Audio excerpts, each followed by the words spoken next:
Welcome to Unity Inspired Living. Our community began in 1989 as a small worldwide Unity book study group, and we've continued the momentum as an ever-evolving spiritual community. Each Sunday, you will find dynamic thought leaders delivering inspiring messages and talented musicians sharing sound healing through their melody. Here, we embrace ancient spiritual traditions, universal truths, and emerging wisdom. Let's check out this Sunday message. We're so grateful you've joined us. Good morning, everybody. Moving into this space while I move some things around here on the podium. We have such organization here. I'm grateful for that. All right, everybody. Have you ever been punched, like in the soul? Like sucker punched? Not like life is just giving you a little nudge. I mean, full-blown heartbreak, identity collapse, I don't know if I can breathe anymore type of pain. Yeah, me too. I think we all can say yeah. So the moment my life cracked open, you all know, my husband was alive one moment, and then he wasn't the next moment. And it was just really a moment where everything changed. So we're going to begin with something honest, something raw, and something I know a lot about, grief. And it's not what you think. So when people hear the word grief, they typically think of funerals and caskets and black dresses. But grief is so much more subtle, and it's far more universal than that. It doesn't often look like a catastrophic event. Grief happens when life doesn't go the way you planned for it to go. When you lose something you thought you'd always have. Have you ever had a dream die quietly when nobody was watching? Have you ever looked in the mirror and thought, this isn't the life I imagined? You've grieved. Perhaps you didn't call it grief. Grief hides in everyday disappointments. The end of a relationship, the job that fell through, the child who turned away from you, even in the quiet ache of aging where you lose the person you used to be. It's really about any time life stops matching that picture that you had. It's about any kind of loss, any kind of disappointment, any kind of change. That move you didn't want, the diagnosis. You might be thinking, well, I haven't lost anyone recently, but I invite you to look again. Have you lost anything? Have you lost a belief, a future plan? Maybe even just a sense of clarity or security? Then you've grieved. Maybe silently, maybe without a name. And that means that this talk is for you. And maybe more importantly, it's for the version of you that might need it in the future. Because change is guaranteed and loss is inevitable. But here's the real hurdle. We don't live in a culture that teaches us how to grieve.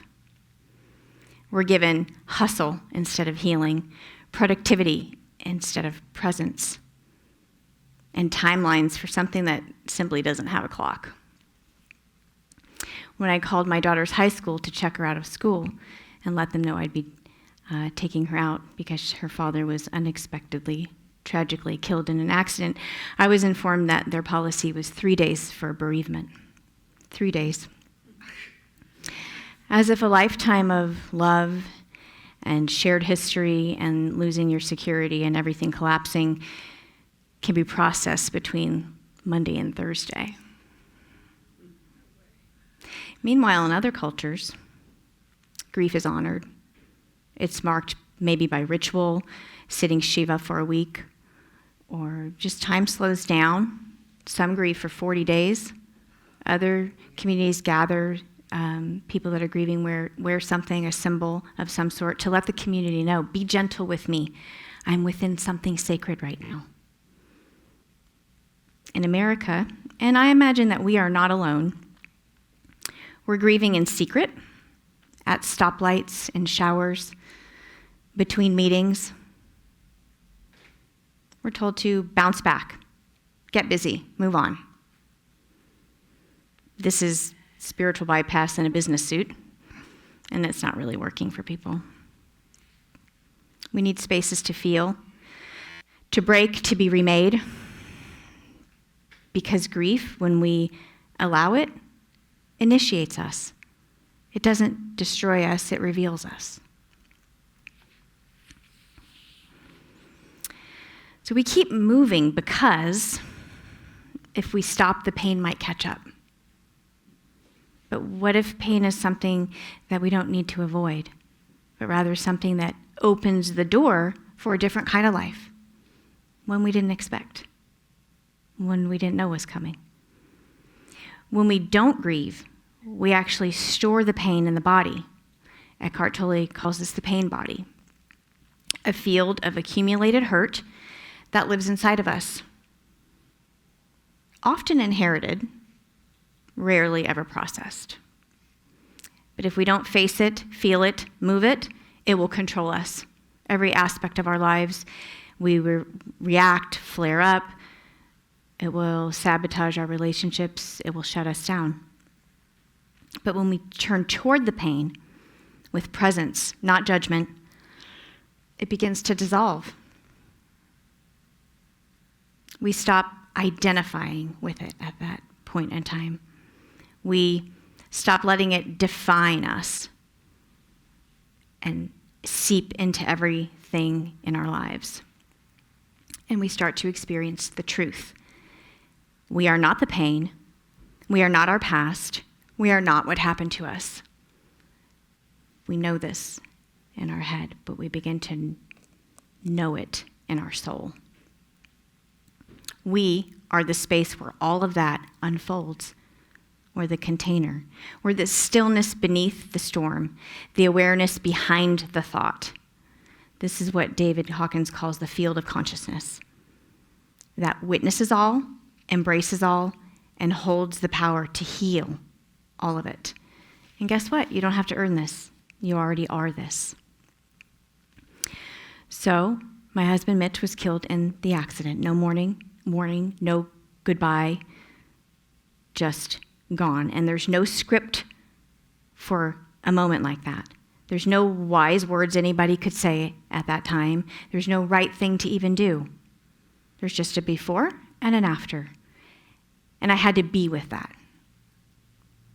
Be with that.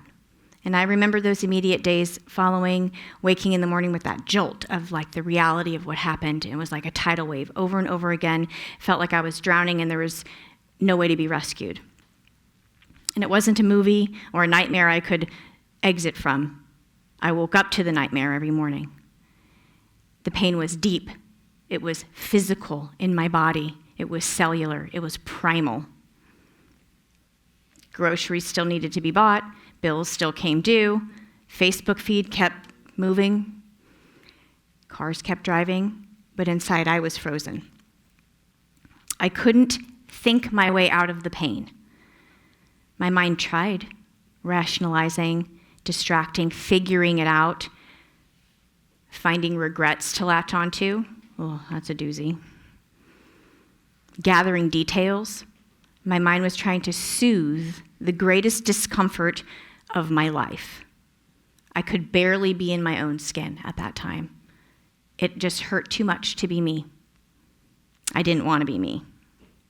And here's the truth. The mind can't heal what the soul must feel. So I stand before you, not fixed, but transformed, because the pain became a portal. Healing came because I let go of the idea that I had to understand it all the details. What happened? Why? When I stopped trying to use my mind to fix something that my soul was actually meant to carry. Think of the sayings that we've heard time and time again, but perhaps never fully grasped, like, may you find peace that surpasses all understanding. It's a popular Christian benediction, and it means we're transcending thought. Be still and know that I'm God. Psalm 46. Stillness, not thinking, is the gateway to knowing, to truly knowing. So in the silence, after the thoughts stopped racing, I found something else. Stillness, presence, an awareness that actually was always there, right beneath the noise, beyond thought. So what keeps us suffering isn't actually just the pain. It's the mind's narrative about the pain. You've heard, the mind makes a wonderful servant, but a terrible master. Why do we make the mind the CEO and not the employee? I love the reading today. It's like, who's the master of your house? Alan Watts called the mind a superb instrument if used rightly, but very dangerous when used wrongly. He said most people are addicted to thoughts. Imagine that, addicted to thinking. And worse, we let this addiction run the show. We let it be our CEO. Instead of using the mind like a tool, we treat it like a master. And it runs our decisions, our fears, our identity. Jesus spoke of this when he said, you will know the truth and the truth will set you free. What is the truth? It's not the endless loop of opinions your mind has about your life, yourself, other people. It's not the judgments, the comparisons. The truth is what remains when the thoughts are gone. Between the thoughts.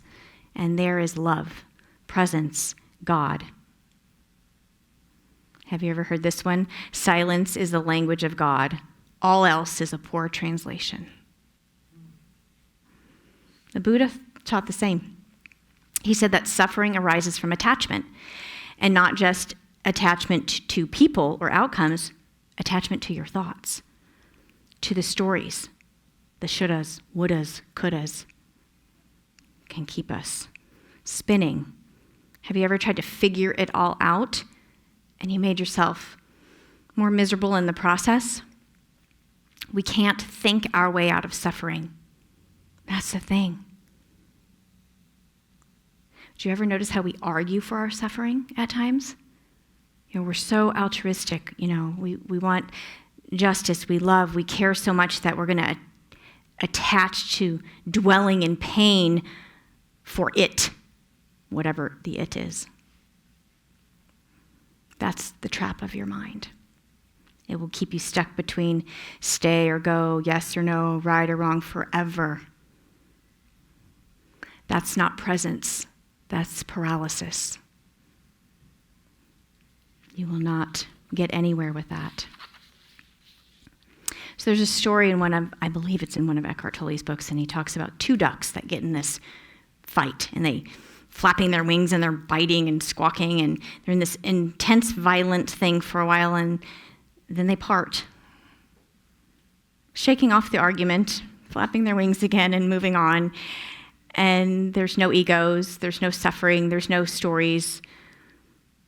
They don't hold on to thoughts about the event or grudges. A friend shared with me about a time he took his dog to the vet, and he asked the vet about the dog getting hit by the car and then whimpering for a moment and then nothing more. And the vet said, well, that's because animals don't feel sorry for themselves. They don't continue whimpering on and on and on, and they just with it. So because we have thoughts and we strongly identify with our thoughts, and strongly might even be an understatement, vehemently identify with our thoughts at times, our minds allow us to live beyond the present moment beyond this circumstance. We relive the injury, the loss, the insult, the grievance over and over and over again. We are just susceptible with our minds to retelling that painful event and also anticipating terrible misfortunes in the future over and over and over. Alan Watts once shared an illustration and pointed out that a snake bite never killed anyone. Yeah, it hurt. It's painful. But it's the venom that's released after the snake bite that actually causes the destruction and fatality. I'm thinking about that scene. The venom being released is equivalent to the damage we can do to ourselves and our minds by creating this ongoing, torturous environment, is what I would call it. A torturous environment we can create for ourselves. We humans, we try to solve the pain, but healing doesn't come through solving. Why the brain wants to do that is because it's a survival mechanism.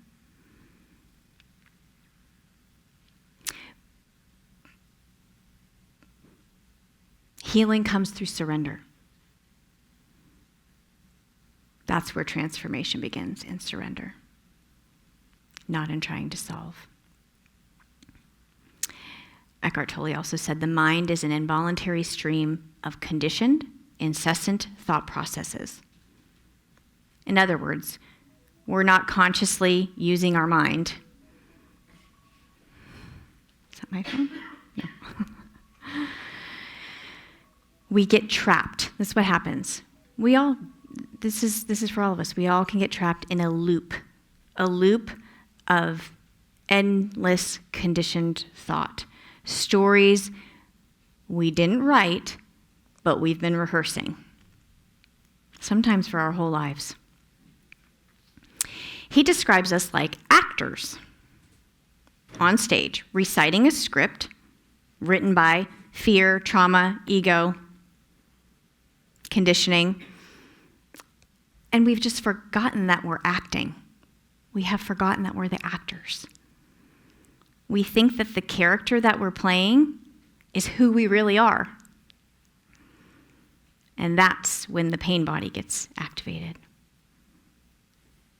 So grief opens the gates, and all the unhealed wounds that we've stored away come flooding in, come to the surface. And this isn't a negative thing.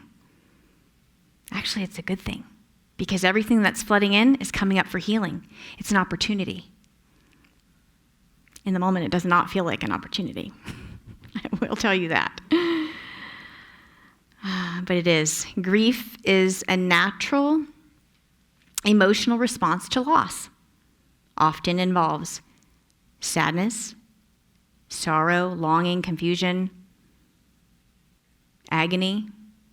Lots of words you can fill in that resonate for you.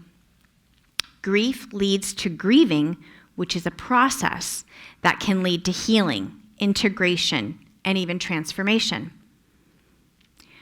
When the grieving process doesn't lead to healing, now we're talking about suffering. Suffering refers to the experience of distress, pain, hardship, and this could be physical, emotional, mental, spiritual, all of it. And it may arise from grief, yet unlike grief, suffering is often intensified by the mental resistance to what is, the thoughts, the loops. That incessant loop of wishing things were different. They had gone another way. I did something differently.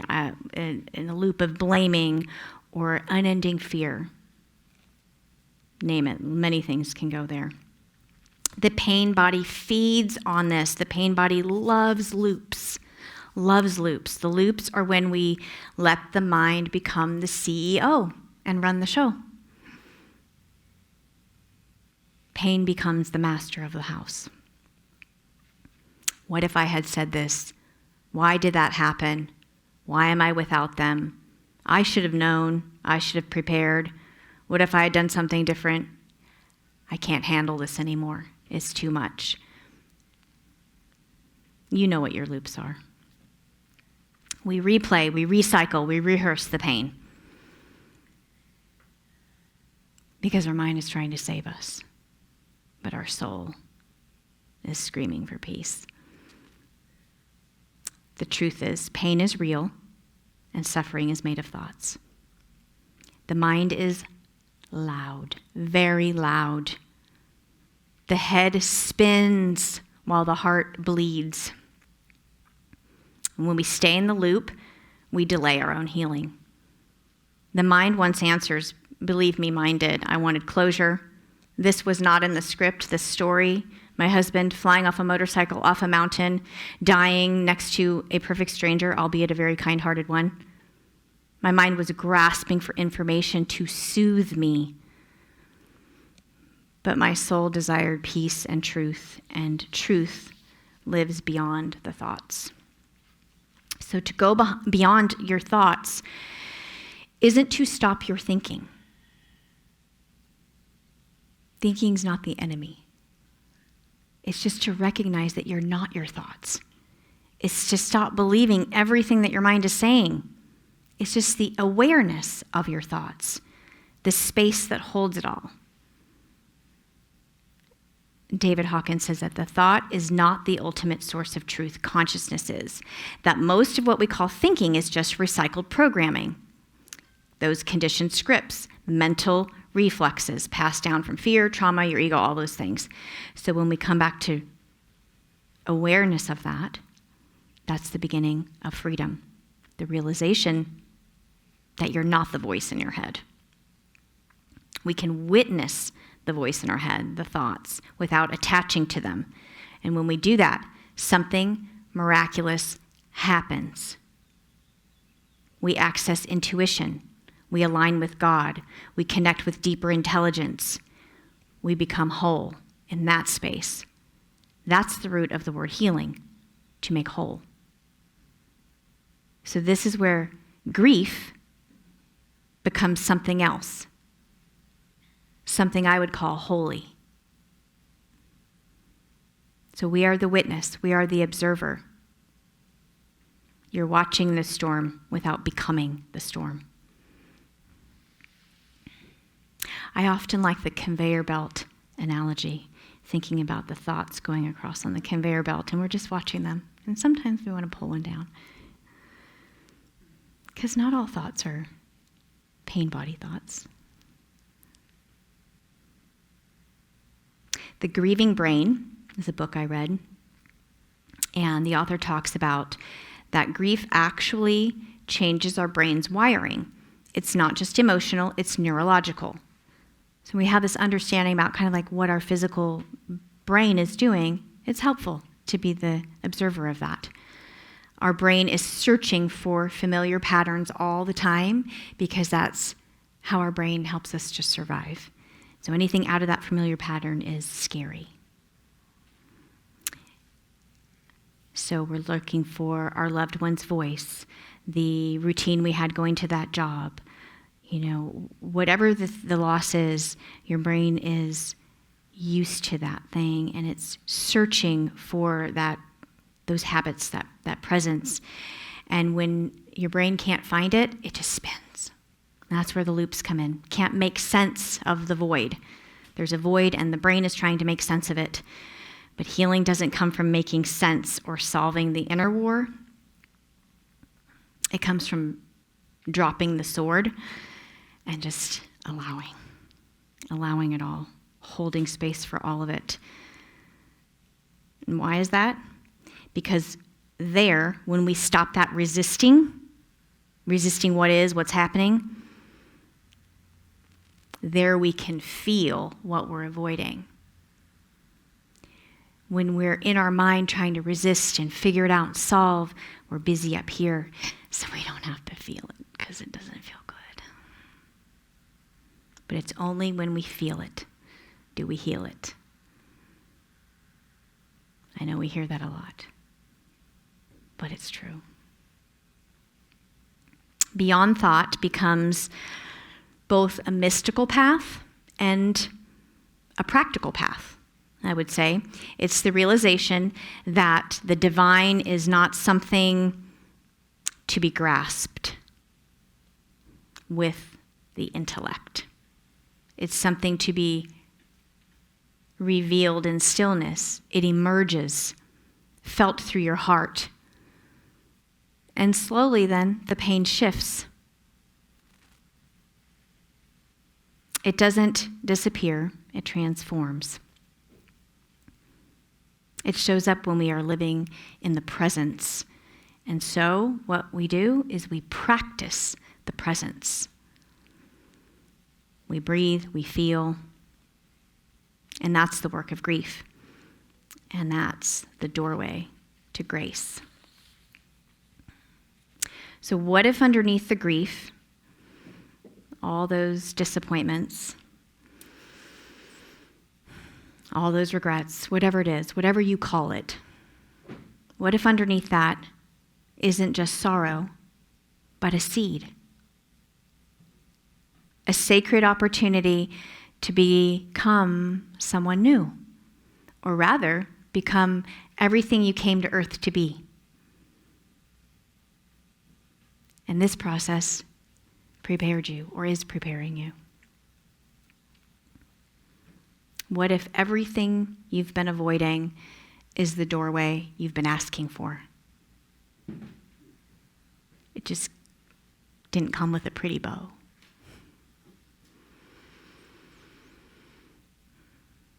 I'm often asked about how I found and find my way through that tragedy, this tragedy. How has my healing looked? And I'm honest. I say it's been agonizing in moments, excruciating pain initially. The shock to the system is totally brutal, completely unbearable in moments initially. It's messy. And if I did not have my foundation and my life practices, I have no idea if I would even be standing here giving this talk. It's the foundation that I cultivated over the years that I fell back on. I leaned into my practice from that first moment I got the call from the woman that I later called the Earth Angel Terry. I grabbed my daughter's hand and we went right upstairs and we just fell to our knees in front of my altar. And I just began to pray and speak to God and Mitch's higher self and light candles. I was on autopilot because my mind was out of control. So who knew that my 2 decades of spiritual practice, which I call life practice, was for this moment? I was in the arena. I was not only in the storm, the storm was in me. I focused on my breath. I began to pray, ground myself. There was a time in my life when I categorized spiritual practice like life's extra credit. Like you just do it sometimes. But here's the key. We don't find the calm in the midst of crisis. We train for it before the crisis. When life is good or ordinary, we build the muscles of presence through meditation, through conscious breathing, through being in nature, through prayer, through however you do that. They're rehearsals for the hard days, not just for Sunday mornings. Because when the crisis comes, you don't rise to the occasion. You fall back on your training. That's why we practice. Spiritual practice, somatic practice, mindfulness practice, whatever you practice. Because without the practice, The mind will run wild. It will try to make sense of the senseless. It will loop old stories, new stories, all the stories. It will activate your nervous system until you're living in survival mode years and years and years after the trauma has gone. There's a saying, I've always liked it. How you do anything is how you do everything. Keeps you accountable. Practice helps you recognize the pain body when it shows up, to pause, to breathe, to anchor into something deeper than thought. And if we've built even just a little bit of inner space for this, we'll know where to go when the pain comes. It's like the shelter in the storm. A practice returns you to the part of you that's whole, connects you to remembering that part that knows this is not what you think. It's not just a tragedy. It's an initiation. You've been initiated. And from that space, the pain can serve a purpose. So how might we turn grief into growth? Well, the heart always leads the way, you know that. Alchemy, through grace and gratitude. So a little plug for the latest book group, which is Mel Robbins' Let Them Theory. It's a tool to release control. They just started, I think, 2 weeks ago.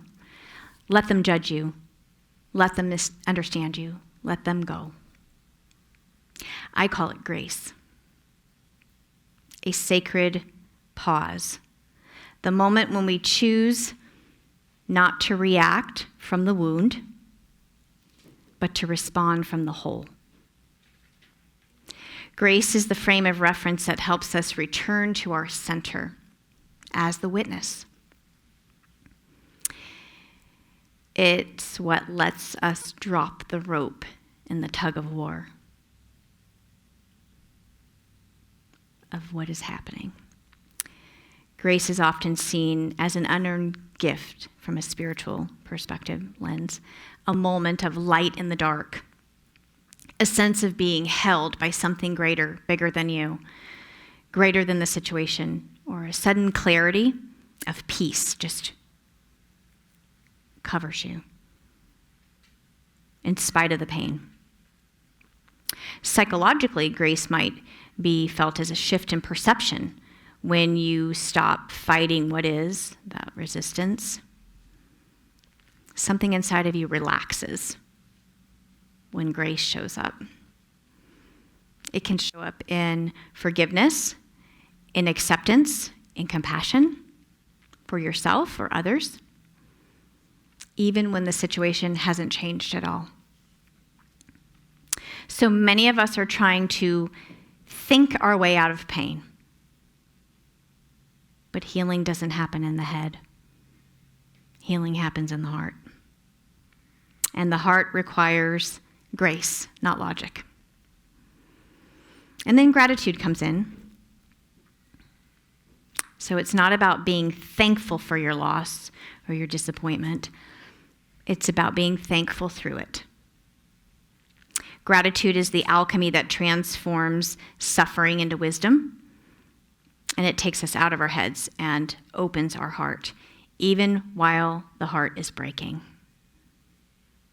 It reminds us that there's still beauty, there's still beautiful people, there's still breath. I'm still here. I'm still breathing. We feel the frequency of gratitude. We don't think it, we feel gratitude in our vibration. Every time we pause to notice, acknowledge, receive. So grief shatters us, grace holds us, and gratitude begins to restore us. So you came here today with thoughts, we all did, about grief, about pain, about life. And my hope is that you see that your thoughts are not the whole story. They can inform you, but you're more than that narrator in your head. There's something deeper, quieter, more true. You're not your thoughts, you're not your emotions. You're the one aware of them. And look, grief is going to visit all of us. You might call it by many different names than I do. Remorse, regret, sorrow, affliction, tribulation. It's just part of the human experience. And it's going to show up. But it doesn't have to be the start of a life of suffering. It can be a doorway. And on the other side of the door is something sacred, something whole, something you didn't know you were becoming. I don't know what you're carrying, but I invite you to consider, what if the pain isn't trying to destroy you, but wake you? What if beyond your thoughts is the beginning of some kind of freedom you never knew? I'm not here to offer you closure. I'm here to offer you companionship on the journey. Because we need each other through these processes. You're not alone. You're not the storm. You're the sky. Beyond thoughts, beyond that narrative, beyond the questions, the incessant questions of why, or how long, or what's next, or why me. There's just this breath, this present moment, the presence of God, Spirit of Source. And out beyond ideas of wrongdoing and right doing, there is a field, and I meet you there. When life hits hard, when that story falls apart, when you don't know who you are anymore or if you can breathe, just remember, it's not what you think. Your loss is not just a tragedy. Your grief is not just sadness. And your breaking just might be your becoming. And if you can stop to try to figure everything out and just be here with it, you might find that you're being held in the arms of something invisible but invincible.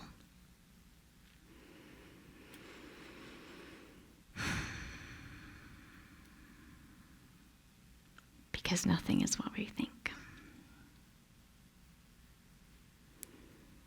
If you will, take a breath with me. Not to fix anything, but just to feel everything.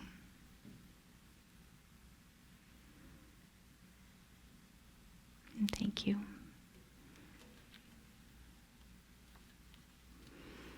I invite you to stay for the workshop.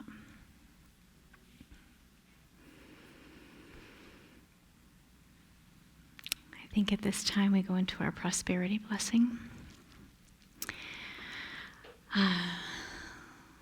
So I don't often go by a script, so I'm following suit today. And I'm thinking, as part of our practice, the question is, what do you do to tune into abundance? What do you do to know that you're prosperous? How do you direct your soul, your thoughts? Which thoughts do you choose? I like to think of like when we're all out in the sun or people out at the beach. There's no lack of the sunshine. Everybody gets enough. Or the idea of you go to the restaurant and you order something and they always bring it. I think Michael J. said last week, the restaurant of the universe, what are you ordering? Even the sayings like, the grass isn't greener on the other side, it's greener where you water it. It's where you put your focus. You say, that what you appreciate appreciates. What do you value? You go to the stores that you value, that that would impact you if they weren't there anymore. Your hobbies, the things you like to do, you put energy into because you want more of it. You want to see it flourish. Those spaces nourish you. And so it's the same thing with your spiritual center, your spiritual community.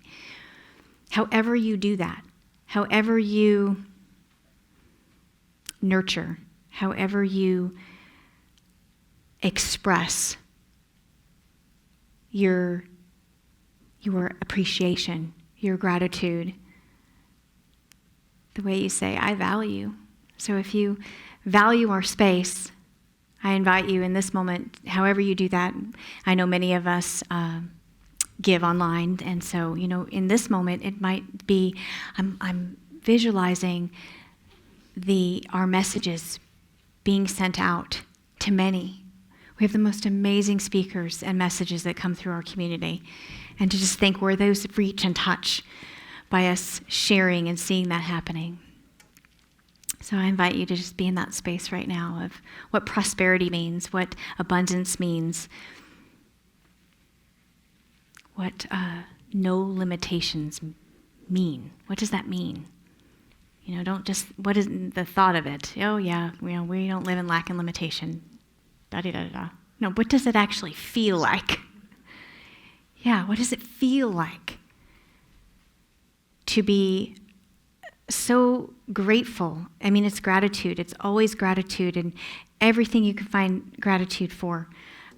Just yesterday, we were at a show, and we had to check in, and I sat next to Nancy, and she said, well, can you imagine? Somebody printed the list of all the attendees, and it wasn't in alphabetical order. And I said, well, not everybody's so fortunate to have a Nancy in their life. And I just had this massive overflow of gratitude. And sitting here this morning when Jan was talking about, how great, I don't, you were evoking gratitude somehow. And I was just thinking of each of you in here, like, what an amazing group, network of beings, souls we have in this room right now and online. So just consider, how do you cultivate that space every day in your life? Do you? That's how we create a vibrational field and we become a vibrational match for something. It's by how our frequency, by what is going on within our vibration. So gratitude brings us into a vibration. Okay, so we... The baskets. Yes, I could just keep going on this one.